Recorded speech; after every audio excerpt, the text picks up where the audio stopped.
lambi tanarabadi nupana sangani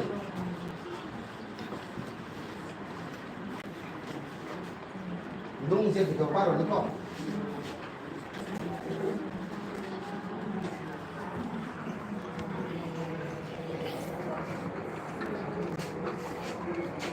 nung kang gadi upi ne hai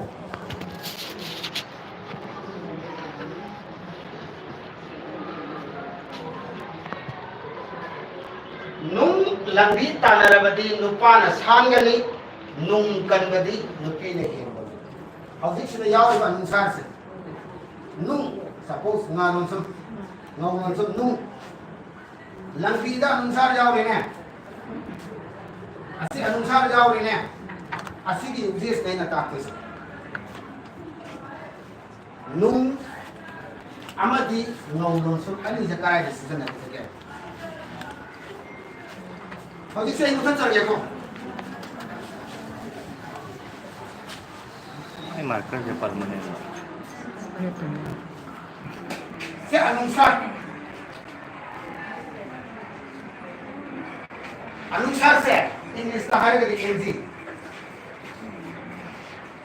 NGA kaya kadi ngauni. Anunsar sa English na NG kaya ko. Anunsar mo di NG sige represent ako may ani kaklay mitay mayeka madudi yung nga madi ngawurso.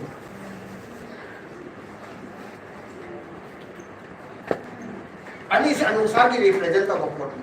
Ani maksud anusar ni ano makoi ni sa amat to wala kasu season na bang dito mal. Kamay na season ani. Kaya kung mamaya ka mata caitak mo tapang daw. Matam juga ko nung season na. Ay ka mo tapang daw sapos lang na sina. Lang Kamay ni lang English ta LANG la kanina wala la wala ko la adi kanina tangari anong sa tangari means NG tangari how did I have NG se tapang dai ba dami sa sida akara saikar de kara saukar check mo tapang to yaw ga atak kitap na kamo yaw ga din matalo na assess din na yaradra may ka mata check tapang mo tap trabaho matamdo matamdo ko asigi nung decision ato dapat kamain tore pabagi liundi kuktan nung kang samdan nung sang laidan nung lang san isa lagi yung ko kuktan nung kang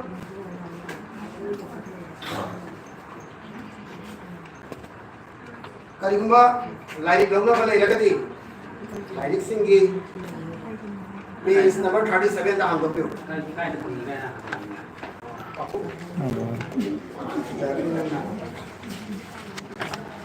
Kuktan nung kang, samdan nung sang, laidan nung lang, mitan nung mang, padan nung pang, nadan nung nang, tildan nung sang, tildan nung tang. Kaya di para lagi ko, kasamayan ako isa dyan na.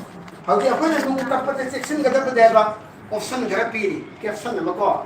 Number 1, kali ko mamaya ka madasaytap ama tatap trabadi nung tapayagali. Ado ko mayet ko dasaytap ama hetap lagadi nung tapayaroy matamdu ka saytap mayet ko di matunda ngawulon sun ile.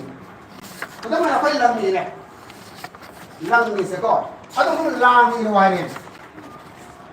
Lang LAANG. Lang ni warin. Jadi la kana na warin line. Atap nung wahin la. Wala ko. Howzik si Days ba? Sa ita ko magulaan. Kanano? NG.